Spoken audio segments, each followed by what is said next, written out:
When we accept the messiness, then we kind of take off the baggage and we say, okay, this is reality. How do I deal with reality?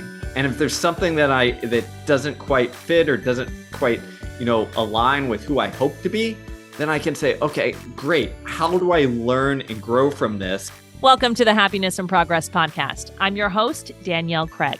I'm an Emmy award-winning journalist, international speaker, mom, wife, and you know what I like to say, just a person looking for more joy in the everyday. If you want to go from surviving to thriving, this episode is for you. We are going to talk about how to gain clarity on all the things, who you want to be, what you want to do, and where it is that you belong in this world. And we are going to do that with today's guest, Steve Magness. Steve, thank you so much for coming on the podcast today. Thanks so much for having me. So we're going to talk today about being in survival mode and how to get out of survival mode. What does that look like? How can we recognize, am I in survival mode?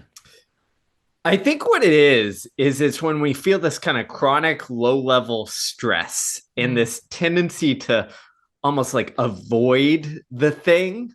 So we know we should be doing, such and such at work or doing whatever in our hobbies or catching up in this way. And instead of maybe that normal energy where you say, okay, I know this is going to be hard. I'm going to get this done.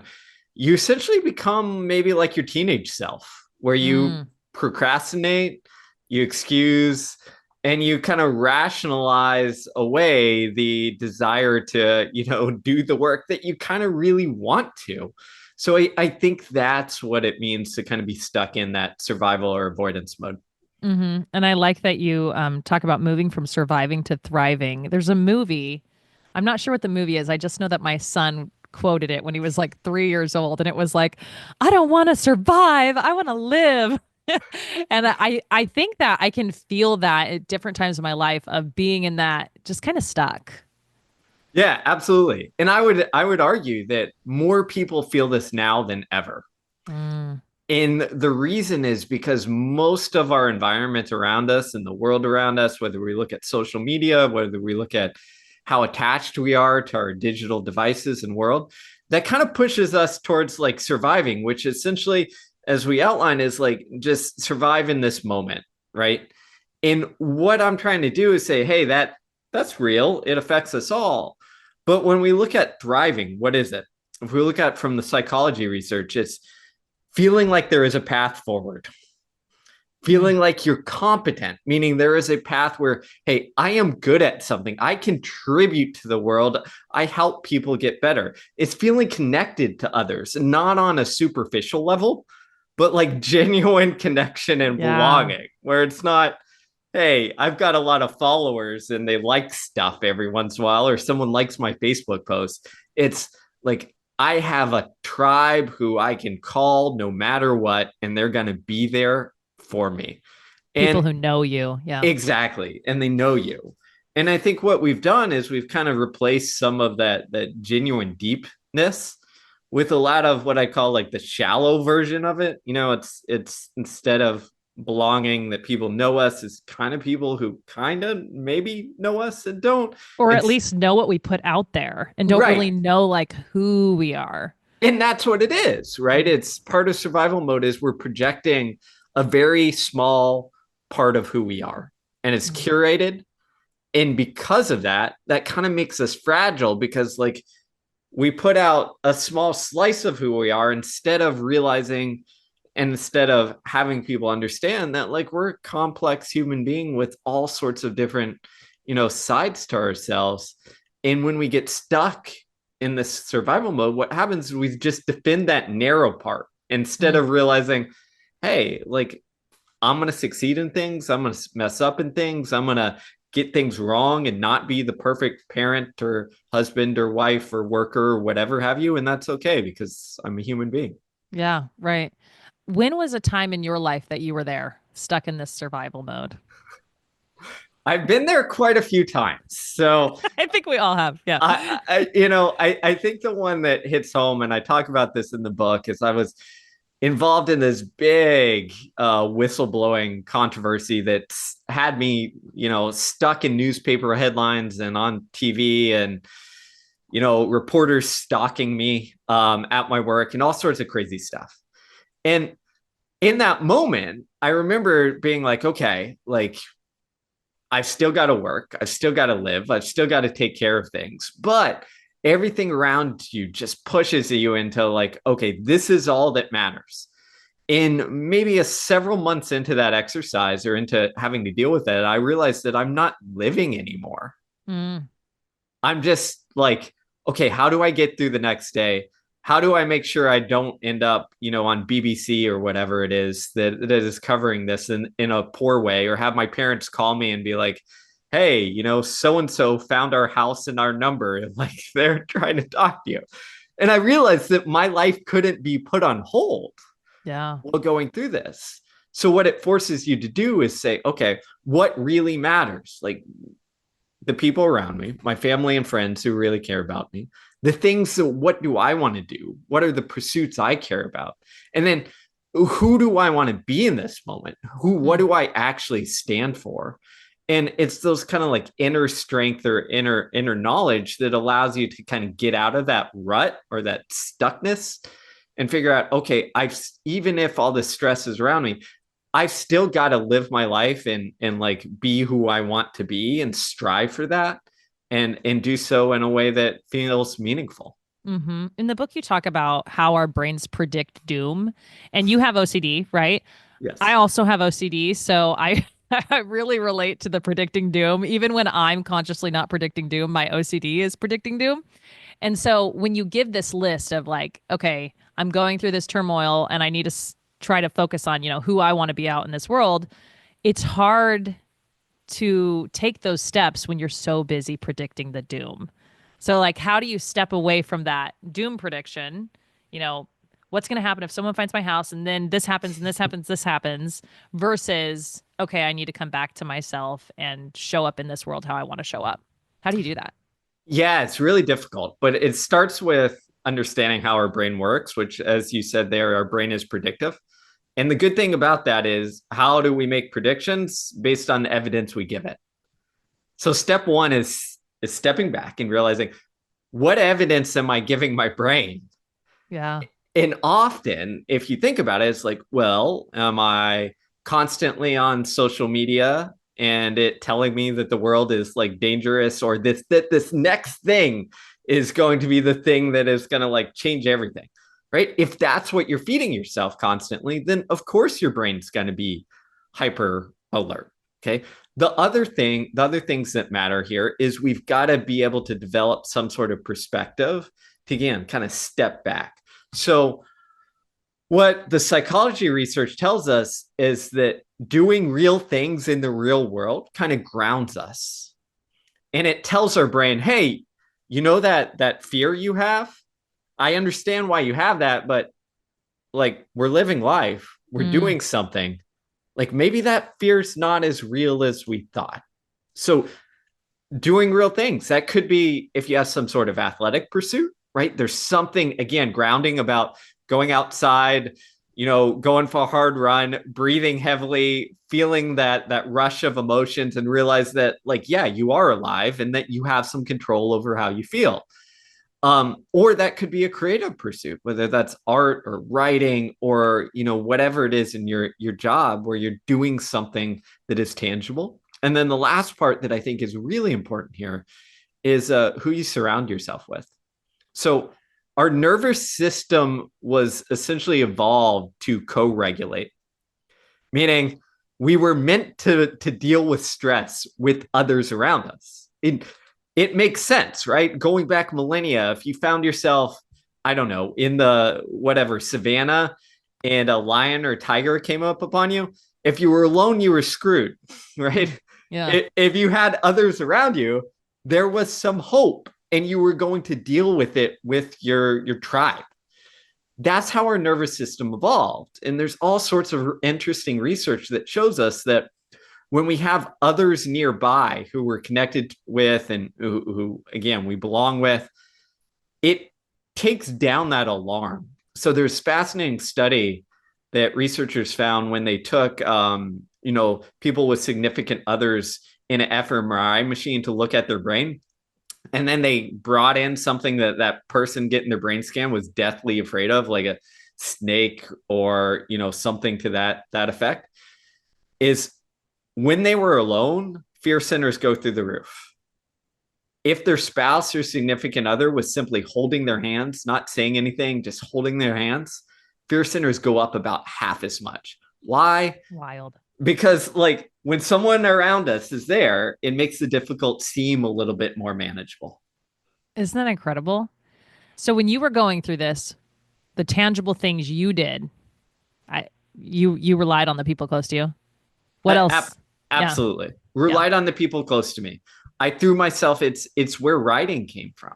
Mm. So when I was going through the most difficult part of my life in that sense, like I was solely focused on athletics and coaching it and being good at that. And what I realized is that although that was directly tied to the stress, because I had to sit there and be like, well, the whole reason I was in this whistleblowing was because of running and athletics and sport. So I had to sit there and be like, well, are my future prospects in this sport? Are they gone? How is this going to turn out? Am I going to have to find another career? So I needed something completely different from that kind of grounded me in the work. And what I found was writing. Mm. And often writing not about, sport, but writing about like life.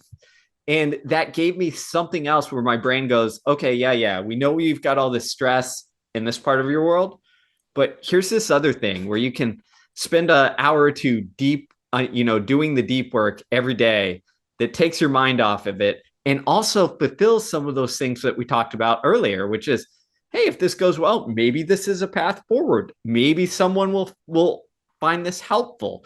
It gives you significance outside of the thing that is stressing you out. Mm-hmm. And hope for the future, like you could see a path forward. Yeah. And that's such a huge thing. And again, we know this from sport to business to life, is that forget motivation. If we want to talk about persistence, the number one thing that determines it is essentially, can you see a path forward? Yeah. Yeah. Do you have hope? If you can find hope, you're going to be able to persist. In fact, there's all sorts of research that looked at, people surviving the craziest things, like Holocaust survivors.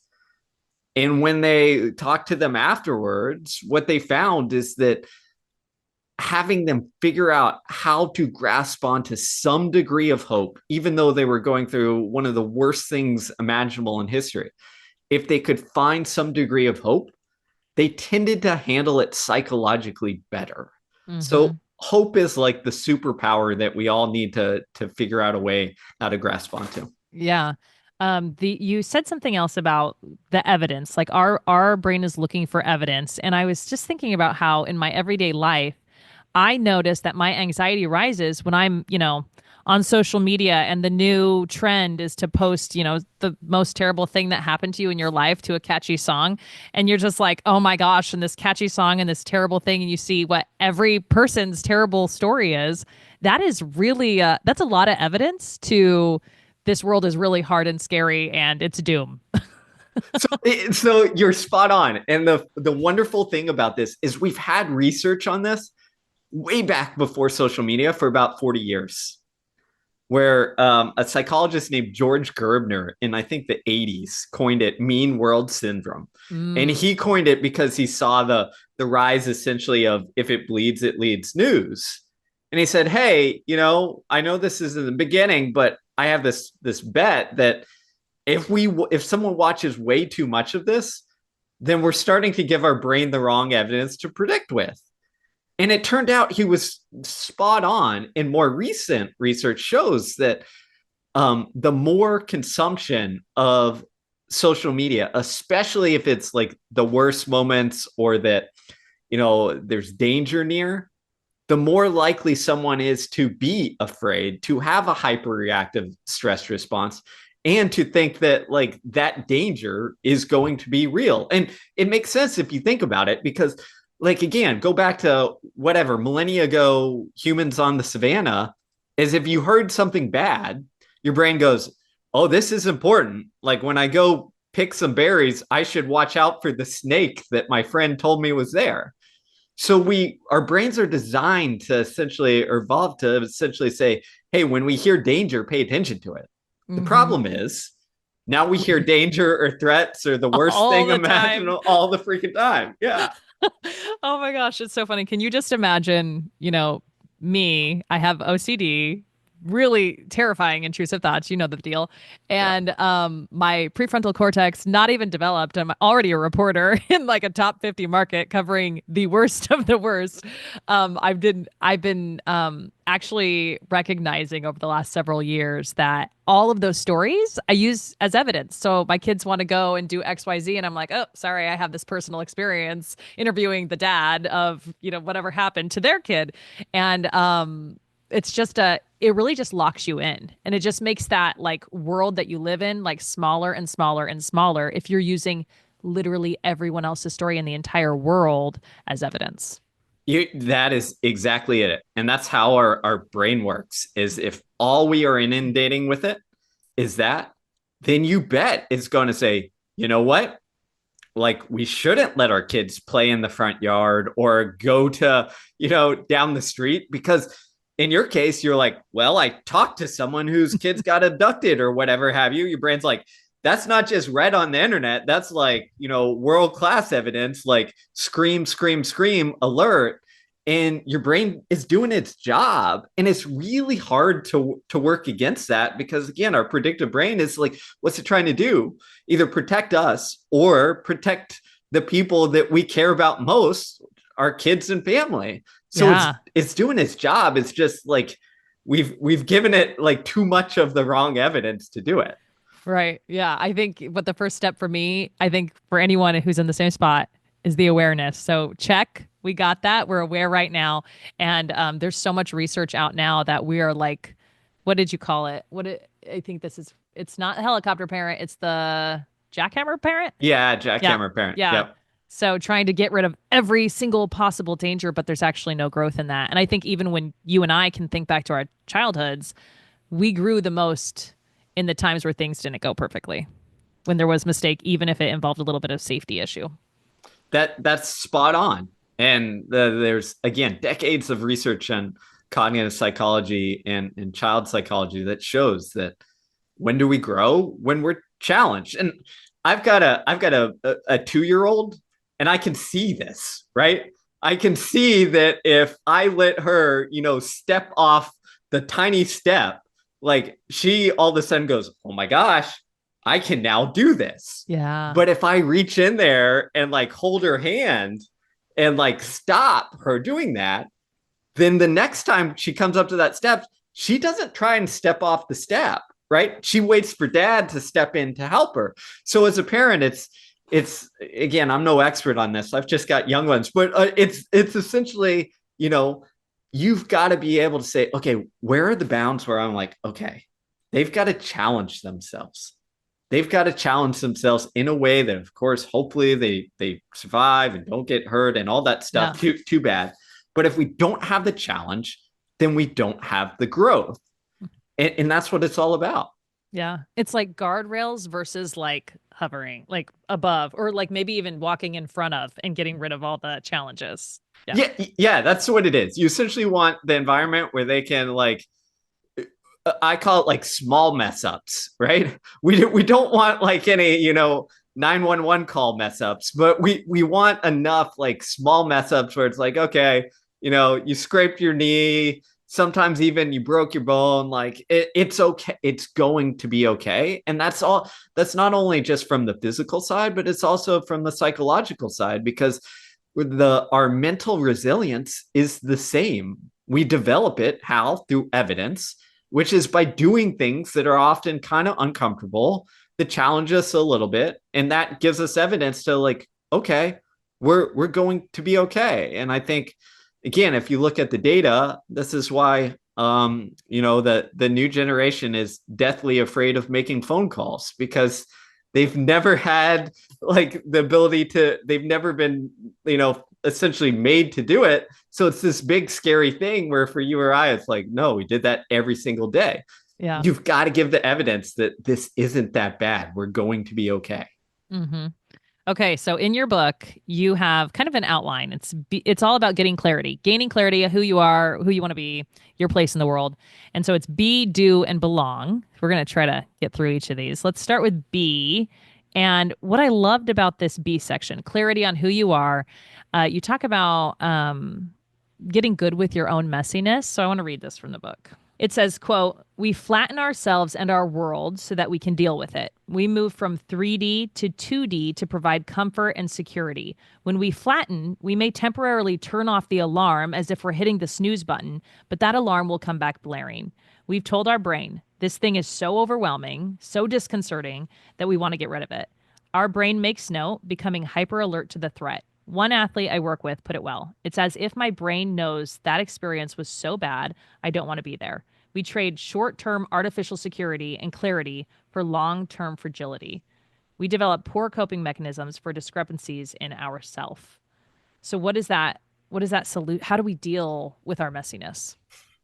Step one is the same that we've talked about, which is accept it, is understand that you're not going to be perfect, that you're going to have, messy things happen to you, and you're going to have some things that you're proud of and some things that you like about yourself and some things that you're like, I don't know about that. But when we create that 2D caricature, as you outlined right there, what I said is we become fragile because we have to protect that. Mm.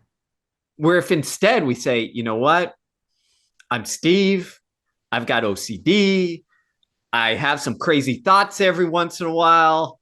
Like, this is who I am. And because of that OCD, sometimes I'm going to be a little bit panicked, and that's okay. And sometimes it happens maybe at the wrong time, but we're going to deal with it and figure it out. When we accept the messiness, then we kind of take off the baggage and we say, okay, this is reality. How do I deal with reality? And if there's something that doesn't quite fit or doesn't quite, align with who I hope to be, then I can say, okay, great. How do I learn and grow from this instead of, avoiding it, essentially cutting it off and being like, oh, no, no, no, we're going to keep this in the box here and try not to show anybody or tell anybody and just hope it doesn't come out at the wrong time. Yeah, this gives you so much freedom to be your whole self and to have all of the emotions and not be that caricature you created for yourself and have failure. I love that you said focus on mastery over comparison. Yeah. Well, what happens here is we live in a world where comparison is crazy because we can compare against everybody in the freaking world instead of, our local community. So It used to one, be just a few people yeah, like at your high school. Now it's everyone. right. No one's going to win a battle against everyone. Like, we're all pretty much down, right? When it was just your local Yes. community, like, you could find something you're good at. In my high school, I was like, hey, I'm pretty fast compared to everybody else. 4 minute mile, right? Yeah, but if I compared myself to everybody and let's say like, Kenya, I'd look around and be like, hey, I'm not that fast anymore. Right. But the point is, like, our comparison matters. And what we have to get at is, I like to think of it as like, you're never winning the comparison game, but what you can do is win the mastery game, which is mastery is essentially this. It's saying, I care about this thing or this pursuit. Like, I want to get better. I enjoy it. Let's see how good I can be. Not see how good I can be compared to everybody else, but see how good I can be and how much progress I can make. And you're essentially judging yourself based on the progress. And what's nice about that is that's kind of a never ending goal because you can judge success complexly instead of saying like, did I make this much money or reach the top of the podium or what have you? Because mastery can be like, hey, did I improve my skill at this thing? Did I improve my, quickness at this thing? There's multiple ways to define it. Yeah, I love that. Okay, we're going to move to do. This is about clarity on your pursuits. First step to get clarity on your pursuits. So here, I think what often happens is you have to ask, why am I doing this? And is it for the right motivators? Because too often in our pursuits, what happens is we essentially get kind of like stuck and forced into them, right? maybe you were pretty good at it in high school. You didn't know what to major in college. So you got stuck in this thing. And then, down the line, you're still doing this thing and pursuing this thing that maybe you didn't even have that much of an interest in at the beginning. Maybe you found something that you liked. But to me, I want to make sure that and the research tells us that we need to align our kind of like values and purpose with our doing. So it's not that our pursuit has to fulfill everything, but that it has to have some small part in who we are, while not becoming like the only thing we are. Mm-hmm. And it's in that kind of balance that you have that allows you to pursue things with clarity. The last thing I'd say on this is I kind of look at it like this: is whatever I'm doing, I need to essentially pop up from the water every once in a while and be like, hey, am I still headed in the direction of the island that I want to go to? Yeah. Right? And is this still the goal that I want to pursue? And if it's not, that's fine. It's okay. You've just got to be able to have that awareness to understand it. Yeah. Yeah. I love that idea because I think it's so easy to just well, say yes all the time. Yes, yes, yes. And then before you know it, you're like, wait, where did all those yeses lead me? That maybe that wasn't my plan or is not aligned with my values. Yeah. And what often happens is we sometimes throw our values to the side because we've just said yes. We just say, Mm-hmm. oh, well, this opportunity is more higher status. This one is more higher paying. This is X, Y, and Z. And we just keep chasing that like yes to the external. And before we know it, we're doing something where maybe we started off the pursuit and saying, hey, this is something I enjoy. This brings me value and all the things that fill my inner void. But now we're doing it and we're like, hey, this isn't what I signed up for.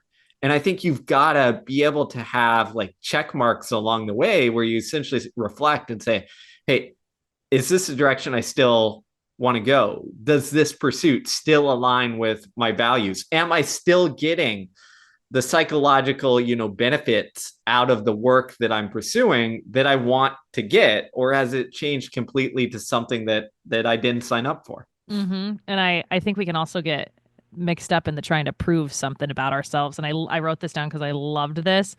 This is during, I think, the whistleblowing time. And you decide, if I can be a really good coach, like I can prove myself. And you wrote, success would be my salvation.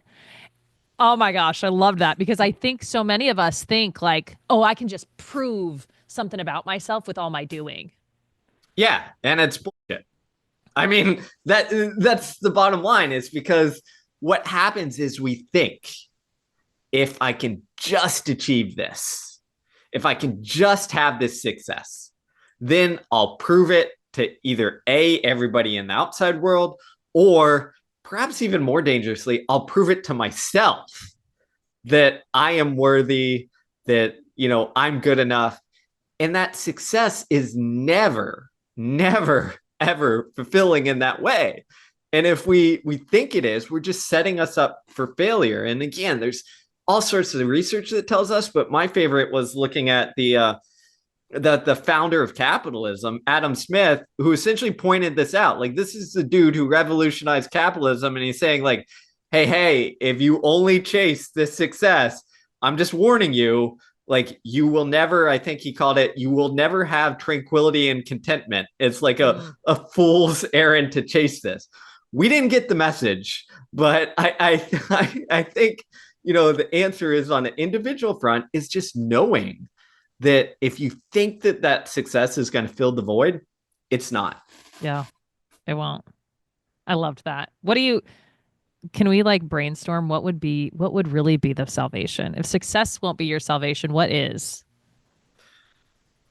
I think what it is doing meaningful things with people you love.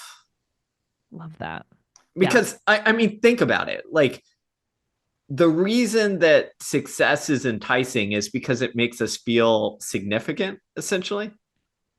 But if you're doing something meaningful, meaning not, hey, for just the dollars or what have you, but it's because like it's a pursuit that like this means something to me. Maybe it's like I'm doing this because, it impacts my children, or like sets an example for them, or like this cause, right? This cause that I'm getting involved in, like has played a role in my life, my family's life, or whatever have you. Like that gives that meaning to that pursuit, which gives you that significance. And then I think the belonging or that connection with people you love is that we know, again, it's the third section of the book, but Yeah. like we have to have that. We were meant to connect and belong with others, and the journey alone is never fulfilling. It has to have other people. Yeah. And that brought us to the last section, belong, clarity on where and how you fit in. You talked about why this is so important.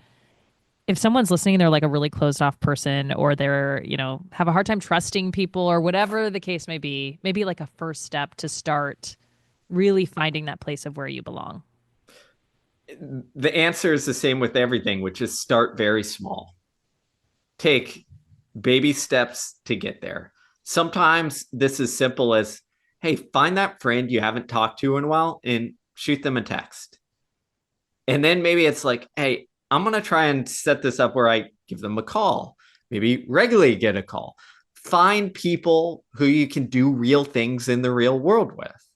And the beauty of the research here is that it shows that it is not the quantity of our connections, but the quality that matters the most. Mm.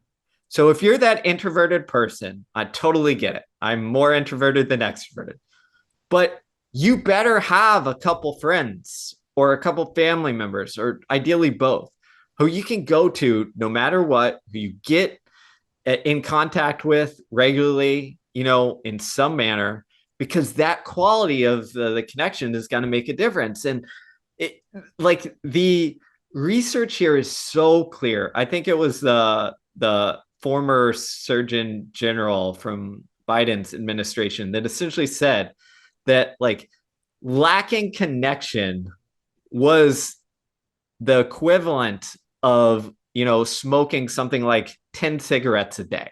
It's just like an astonishing effect in terms of our mental and physical health. Wow. So it seems really weird in a world that, again, we talk about how we're hyper connected everywhere.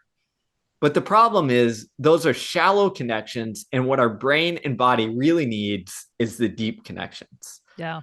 So, figure out in your life how you can take those small steps towards, building those. Yeah. Love that. Love that challenge for everyone today to send the text message. Start there. Okay. Last question I ask everyone is, what is your number one tip to finding more joy in the good, the bad, and the in between? More joy. Oh gosh, this is a hard question. And in the good, bad, and in between, like at all times. It's all times. More joy. Here's my number one tip. I think is I think in our current world is being present with other people. And if you can literally throw your phone into the other room or glove box in your car and leave it there and engage in something with other people, could be something as simple as coffee and an actual real conversation without distractions, then that is going to do so much more for us than, I'd argue just about anything, because we don't engage enough. We're always distracted and we're always scattered. And what, again, all sorts of psychology research shows is that there's a reason that all ancient wisdom essentially says, like, hey, be present in the moment, and that will make you feel alive. I think what we're doing is we're being scattered and distracted, so we never feel alive, so we never experience that joy. Mm-hmm. You know what? I always feel so good after these podcast interviews, and I think that's why. Like, we are one-on-one. We are chatting. All right, Steve, thank you so much for coming on the podcast. I really appreciate it. I will link your book in show notes. Thanks so much. This was a blast. I hope you enjoyed this conversation with Steve. If you did, don't forget to subscribe to this podcast. When you subscribe, it helps me to continue to do this work. And of course, I've linked Steve's book in show notes, and you can find that there. You're going to love this book if you love research. This is packed full of information. So go find it in show notes, and don't forget to leave a rating while you're there. Thank you for being here on Happiness in Progress.